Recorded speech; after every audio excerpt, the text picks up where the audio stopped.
Hello everyone, my name is Jayant Tyagi. I'm a software engineer at Salesforce. I'm part of the Slack engineering team, and today I'm going to be talking about scaling enterprise development with cloud IDEs, security, and performance at scale. So this presentation is inspired from a project that I led at Slack, which involved the development of a new remote development environment platform here at Slack that allowed engineers here to move from developing using their laptops to a shared remote development environment. If you've used products like Gitpod and other cloud IDEs, you might be familiar with it, but this is about building something from the ground up that meets your unique needs. All right, so with that, I'll get started. I think the idea is like, why do we even need it? What are the challenges that are unique to enterprise software development? So we have to navigate huge code bases, distributed teams, everybody's working on certain subsets of the code base. That makes local development extremely slow and hard to manage. When oftentimes if you're working on your laptop, it might take you minutes, if not hours, to be done with your builds because your local laptops just doesn't have the hardware or the compute capacity required to actually build these large code bases. Even with the advent of moving away from monoliths to microservices, you still have extremely complicated code bases and development environment. And that requires extremely heavy tool chains. If you're doing iOS development, Android, web development, or some ML AI work, you need to install and set up those tools, and you need to make sure that they continue to work. And that is a huge undertaking. So that's why this move to cloud IDEs is preferred. Cloud IDEs are remote cloud hosted development environments. They're usually accessed via a remote IDE that is connected to your machine using a secure SSH tunnel.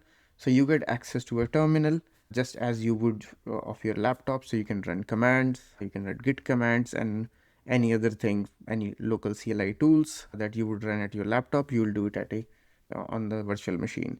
You get a numbered development environment, so you can use any regular browser to be able to test your changes. So the idea is that this offloads the heavy computing bit to the cloud, which scales really well, thereby making a much more pleasant development experience. So I think I did cover this. Just to enumerate it further, the motivation of you moving to cloud IDEs is mostly to navigate large code bases and these heavy workloads to be able to work in a more performant, efficient way. But also, I think the more important point is reliability. If you're working off of your laptop, there's going to be some tool chain that is going to break with every patch, every update that you make, and everyone will have their own unique sets of challenges. So you will end up with things like it works on my machine but not on yours. So the idea is to have a consistent development experience across enterprise where the development setup is more reliable because the VM and the OS version there doesn't change. If it changes for everyone, so that means the remediation and changes can be made to make sure your tool chain stays stable. So let's talk about the particular problem at Slack. We we had a already complicated, rather complex development setup. But then what happens is when you acquire new companies, which is the case, Slack itself is an acquisition, but when you're integrating with other novel products which were not built as part of your code base, so now you're left with features that have footprint in multiple code bases, often in different GitHub accounts, even different GitHub enterprise accounts. So you still need to make sure you provide your developers a rather manageable development environment, but still navigate these different code bases. And you allow them to have end-to-end testing so that the development can be smooth. So it's going to be tough if you're making changes to one repo, then you wait for it to sync, then you make changes to the other side, you use some feature flags or some versioning to be able to test things together. That's going to slow you down considerably. So to solve that problem in particular, we had a product that had this problem that developing that product required managing both code bases.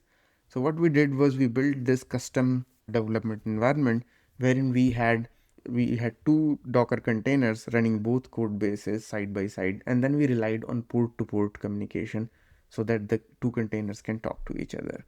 So that gave us a environment where the product can be tested holistically And we had the tool chains to be able to manage both code bases also. So this was really transformational in that suddenly you can iterate and develop features for this product much quicker. What are the benefits over traditional local setups? So for one, scalability and speed. Like I said, you get high-end compute. They are much more elastic. Depending on your use case, you might get like a much more, the VM that is provisioned to you might be much higher compute versus when you're doing something simple like maybe some HTML, JavaScript development, you might get a sort of lightweight machine. Depends on what you're doing.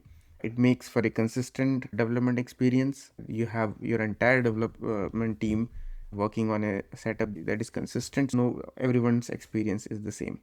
It leads to much more secure and auditable development environment because you're not having to pull oftentimes confidential company artifacts to your local laptop. Rather, you're working on a VM that is much more hardened when it comes to security practices. You have the principle of least privilege and all other IAM role based access controls enabled there.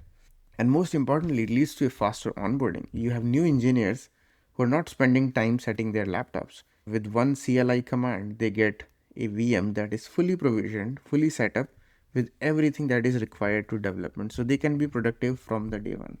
So if you look at what is the like a high level architecture overview for these remote development environments. So each developer gets a personal remote workspace that has isolated resources that doesn't share. It shares resources with the other VMs, but it doesn't share any logic or data. So it's completely isolated and it's as good as working on your own laptop, except it's faster. You're connected to these VMs through TLS encrypted tunnels, usually through secure SSH. The VMs that power this development experience usually are they are made off of like standard images. So what you do is, let's say if you even if you're supporting 3 to 4 development environments, flavors of it, you can identify the commonalities. Like maybe you need Linux installed on all of them, maybe you need some other binaries installed on all of them. So you can distill all of the common parts and bake those into an image. So you use these base images to build these development environments. So again, that just means like those things are hardened and not left to be dealt with by the developer. So that means like you're gonna have a much more smooth development experience. Again, it's gonna be it will by default it is going to be a much more secure experience just by the fact that you're not using your own laptop for development, because it comes most of these development platforms, it's gonna have SSO enabled, so you can have these VMs are mostly going to be in your corp intranet behind firewall. So without proper accesses, they're not going to be accessible to anyone. And again, the usual privileges and access control mechanisms will also be available here. In terms of performance optimization, you're not going to have cold starts because you'll be able to pre-build things and have things like remote cache. So usually in a couple of minutes your machine is ready, because of the shared VM and shared pool, you will have pre-builds and the images that have those dependencies already installed. You will have a pool of VMs, a warm pool of VMs ready, where basically these environments are ready to go, because depending on your usage, you might have a set of VMs that are already provisioned and they're just like provided to the developer when it is requested. So you really need to wait for the developer to issue the command before you start building these machines. So we at Slack, we used AWS auto scaling group, and like in the end we have like sub 2 minute, around 90-second startup times. Like I said, you can cache dependencies and builds, so you don't have to do everything all the time, only when things change. So what is a developer flow for while using these remote development environments? So first you're going to request a new development environment. You'll do it with a simple CLI command. You'll go to your terminal and maybe you'll write get remote dev, your branch name, and some configuration. Let's say you want to do front end development, so you'll say get remote dev, branch name, front end or back end, ML, or any other configuration that you want to provide. Depending on that configuration, the system will then, like our platform, at least as Slack, it automatically provisions these VMs it's going to install all the required dependencies. So if your development environment requires Xcode utilities or some secure cryptographic utilities for key encryption, data encryption, those kind of things, Git pre-commit hooks, post-commit hooks, any linters that you might need, or any other tools that you might need, those kind of things will be installed. So usually you have to write a script for these. And every enterprise will have these things specific to them. For us at Slack, we had our own sort of shell scripts and chef recipes that when these VMs came up, those volumes are mounted, the secrets are fetched from the secret store, and everything that needs to be set up and installed on these machines was done. Okay, when it's provisioned, which like I mentioned takes 90 seconds, it's done. Your remote environment is now ready for use. You can connect to it via SSH from VS Code, Cursor, wherever, and this, you get access to a terminal. So it's like working at your own laptop, except you have access to a VM, which is much more reliable and much more powerful. And then you can code away. You get a branch checked out with the branch name you provided, and you can start checking things and sort of merging code, because you're also integrated. The VM is integrated with Git, with your source control system. You can at Slack, at least we have dynamic provisioning, which means in the config, in the CLI command, we indicate what kind of development environment we need. If it is front-end development, maybe you will get a machine with different parameters. It's going to be, maybe you'll get like MX large or something. Like I'm talking about Amazon ESGs. And if you indicate you need machine learning, data science backend, you can predefine like how many cores of CPU, what kind of gigabits of RAMs that should be provisioned.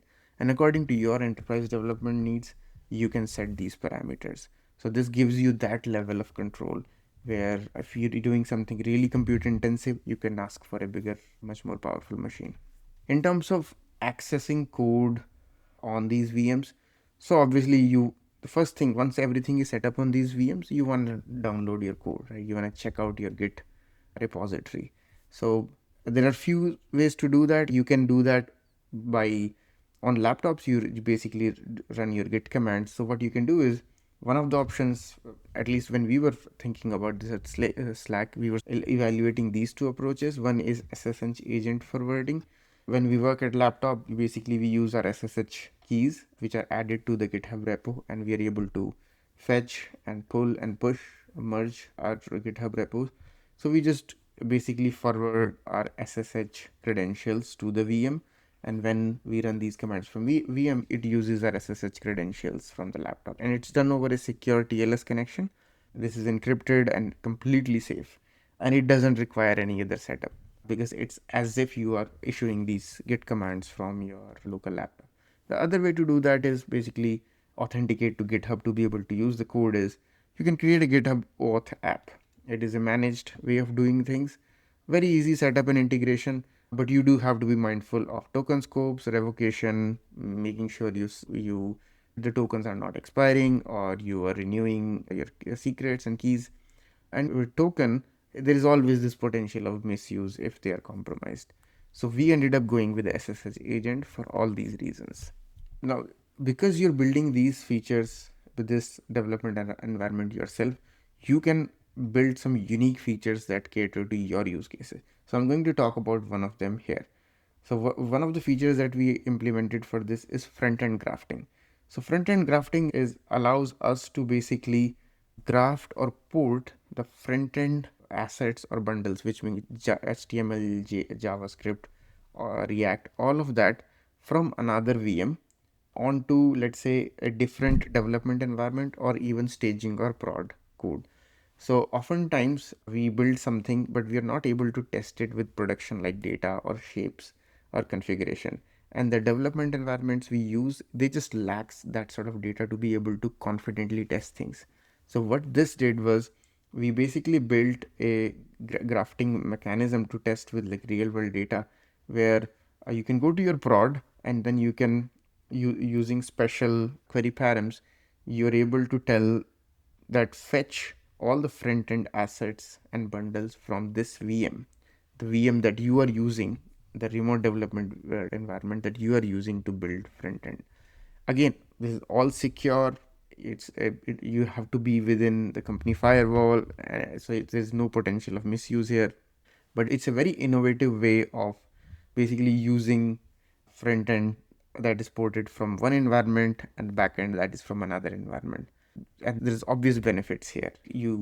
Because for our product we had to do it because the front end it lives in one code base, at least some of the assets, where and the back end and the services is in another. So yeah, that was one innovative sort of solution that we came up with. But building our own custom remote development environment is what enabled us to be able to build this. No other off-the-shelf cloud IDE would provide this. So yeah, these development environments, they are integrated with your usual enterprise systems that you need for development. Version control, PR workflow, I already mentioned that when the VMs come up, you use Visual Studio Code, you already have your Git code checked out, so you're able to look at Git history, you're able to create branches, forks, do the usual things that you do, create pull requests, all sorts of things. Then they're also aligned, integrated with the CI/CD systems. Because you're doing it yourself, it's like a bare metal VM, and you can do anything on it. Yeah, you can have integration with CI/CD pipelines. You can run your tests, issue commands to run test in your Jenkins if that's what you use. You can trigger CI workflows from the Cloud IDE. Any other tool that you might be needing, let's say if you have custom tools for code reviews, issue trackers, let's say you have Jira triggers or hooks, any other dashboards, everything can be accessed because it's basically another computer that you've been given access to. The integration with enterprise secret management. Most enterprise software companies, there is some sort of secret store that is used where the keys are pulled from this secret store at runtime, and these keys are rotated at a cadence. But yeah, that integration is also done, and we did that too for our use case. In terms of how do you, so there needs to be a operational playbook and like a rollout strategy. If you build this from the ground up, it's not going to be like you suddenly announce it and that it's GA. You have to treat it like a product that just happens to be used internally.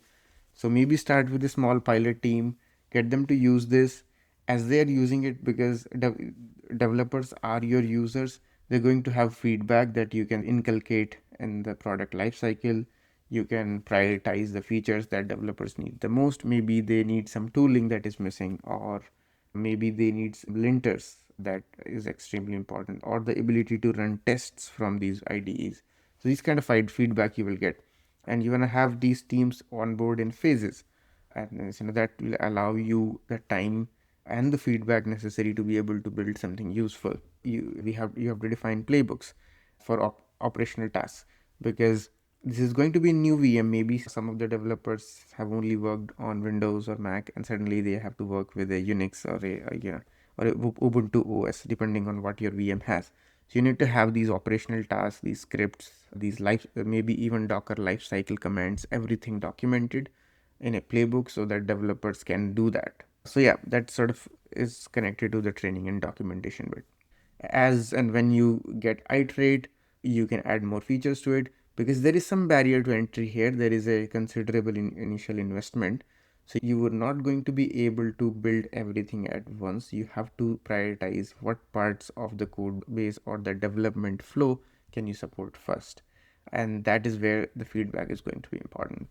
Obviously, like for something like this, you have VMs and you have these essentially auto scale groups that are being shared, but you want to make sure that you do it in a cost effective manner. So what are some strategies that you can use to make sure there is no overspend? There are few strategies that we use. Obviously, these development environments are provisioned on demand, and they are ephemeral. By default, they will have a life cycle. Let's say maybe a week or 2 weeks, and then you get warnings, and then they are killed, and that space is available for someone else. But even other than that, you can have in dev environments suspend or maybe go to sleep when there is idle time detected, like 30 minutes, 1 hour, things like that. You also have to be mindful of what size of instances you are using. So if that's where the config comes in. So if it's important that you map the hardware that you're providing to the use case that the developer has. If they're doing some simple front-end development, you have to use the right size instance to make sure that you're not just throwing hardware at a problem that doesn't require it. Multi-tenant by default, because behind the scenes is basically one machine that is serving these, that is using virtualization. You have multiple VMs and they're all running these Docker containers that is helping you develop. And yeah, we need to be you're keeping an eye on the cloud costs, so you have to have dashboards, billing, and need to have some alert setup to make sure that you are not crossing your budgets, and if you are, you might need to provision more capacity. It's a good problem to have. If you get that kind of adoption, it's a good problem to have, and but it certainly requires preparedness. And yeah, like I said, you cannot just throw, like realistically speaking, just more hardware at things. So while you want faster performance for your developments, you also have to balance it with cost. So every organization will stumble upon the right trade-off that is good for them depending on where they are. But it's just something to keep in mind. Having sort of these enterprise cloud IDE platforms, you can, because this is a consistent development experience, provides parity, you can enforce policy guardrails, you can have auditing, you can have access and compliance management for every audit. Because if you are creating an audit trail, you can be SOC 2 compliant by default. Admins will be able to restrict the images, machine sizes, the network access. There is a lot more control that you will have when the development is happening on these remote development environments.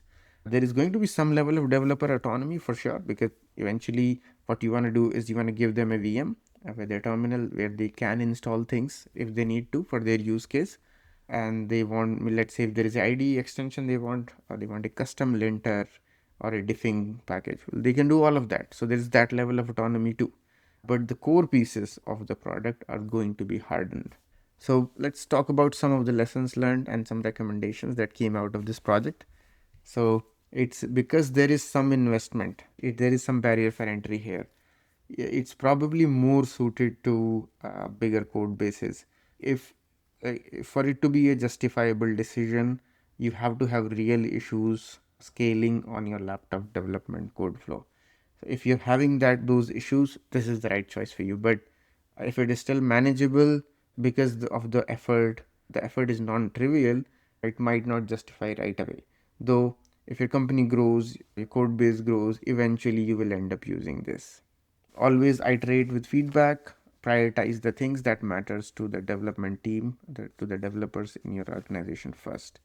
Provide environment flavors, which meant have these category or different categories of development environments where you have the right size of VM and compute resources available for the kind of work you're doing. That will help you be more cost effective.